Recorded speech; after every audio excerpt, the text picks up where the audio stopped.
Will Eddie Hearn retire if and when the Saudis leave boxing? The reason I ask this question is because if you look at Eddie Hearn's current stable, it doesn't look particularly future-proof. And what I mean by that is, he hasn't invested in the kind of fighters that got him to where he is in the first place. The three best examples of that would be Carl Froch, Anthony Joshua, and Canelo Alvarez. Prior to signing Carl Froch, Eddie Hearn's bread and butter was prizefighter shows. At places like York Hall, Eddie Hearn was operating pretty much as a small hall promoter in those early days. But with Carl Froch in his stable, his business grew and grew. He was doing shows in bigger and bigger arenas, and eventually at Wembley Stadium. Now, during that time, he signed Anthony Joshua right out the Olympics. AJ was an extremely hot commodity. There were multiple promoters trying to secure his signature, not just in the UK, but around the world. Signing AJ was a massive coup for Matchroom. And with Anthony Joshua, they built upon the buzz they'd created with Carl Froch and took things to a whole new level. AJ was selling out stadiums on a regular basis. Eventually, Matchroom teamed up with DAZN, initially just in the US, and they found it hard going at first. A lot of American fighters didn't trust the platform. They didn't trust this suave guy with an English accent. But when Canelo decided to sign with Eddie Hearn, that's when the dam broke. That's when a lot of other US-based fighters said to themselves, wow, if Canelo, the biggest fighter in the sport, is willing to sign with Eddie Hearn, then maybe he's not so bad after all. A lot of fighters subsequently signed with Matchroom on the strength of Canelo being there. But of course, Carl Froch retired, Anthony Joshua lost a few times and is no longer heavyweight champion. He looks like he's in the last phase of his career. And Canelo Alvarez left to join PBC. He recently said that he wishes he'd signed with PBC at the start of his career. You look at Eddie Hearn's current crop of fighters, and you don't see the next Anthony Joshua or the next Canelo Alvarez. The next Carl Froch, well, possibly in his American stable, Jerome Ennis has some potential, but his UK stable is bare bones. I mean, who's he got? Johnny Fisher?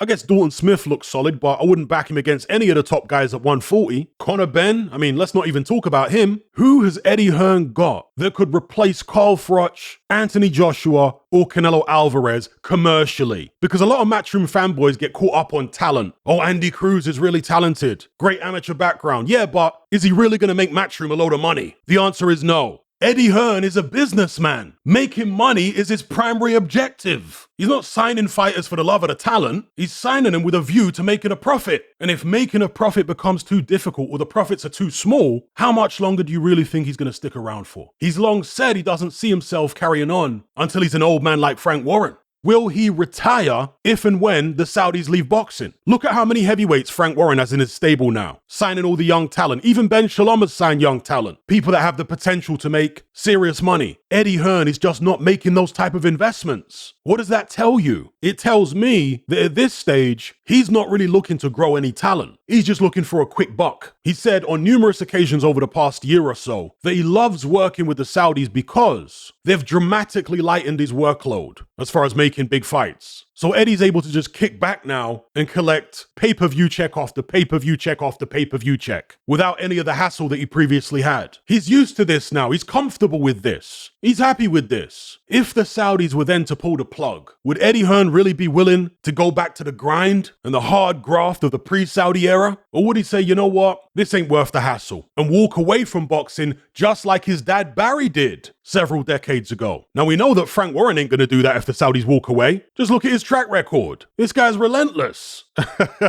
It's ironic that Eddie Hearn wrote a book called Relentless because that word applies far more to Frank Warren. Man's like the Terminator. Man's in his 70s and he's still as determined as ever. And unlike Matchroom's stable, Frank Warren's stable does look future-proof. His UK stable I'm talking about doesn't have an American stable that I'm aware of, but apparently he is looking to do shows in America in the not too distant future with the help of the Saudis. And if he gets on a roll with that and he ends up signing with DAZN, as reports would have us believe, then how long before DAZN look at Eddie Hearn and say, you know what, we don't need you anymore? Perhaps they don't refuse to renew his contract, but maybe they say, we're going to cut the number of shows we give you by 80%. Frank Warren will then be the lead promoter on the platform. Now, I'm not saying this is going to happen, people. I'm giving you a hypothetical based on the way Eddie Hearn is moving right now in comparison to his rivals. He doesn't look like a guy who's in it for the long haul. If you think I'm reading this wrong, let me know in the comments. Anyway, in fact, on a random one, someone left a comment on my video about Aloys Jr. the other day, referencing something I say in the Patreon ad that I run at the end of some of my videos, the one about my weekly topical podcast.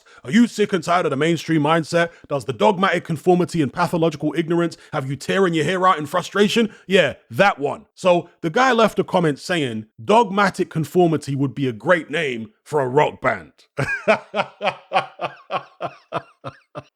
That actually would be a great name for a rock band. That's proper tickled me for some reason. Dogmatic conformity. Yeah, thumbs up that comment. I'll have to trademark that name. If only I could play guitar or was actually into rock music. It's literally a fantastic name for a rock band, or even an 80s synth wave group. They could all come out on stage dressed like communist dictators. You know, Castro, Mao, Keir Stalin. Oh, my bad. Did I say Keir? I meant to say Joseph. Let me not even go there. Run the advert. Are you sick and tired of the mainstream mindset? Does the dogmatic conformity and pathological ignorance have you tearing your hair out in frustration? Then don't be alone. Come and join our brotherhood on Patreon. We stand as a beacon of reason against an army of insanity. You'll gain access to my weekly topical podcast, where we take more deep dives than Jacques Cousteau on an endless variety of subjects.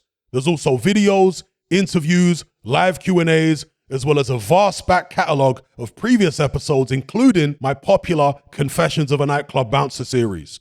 You can listen via the Patreon app or download in high-quality MP3. Connect with myself and hundreds of other members in our Element chat group. There's no contract, no commitment, you can cancel at any time, and it's cheaper than a Mickey D's McMuffin.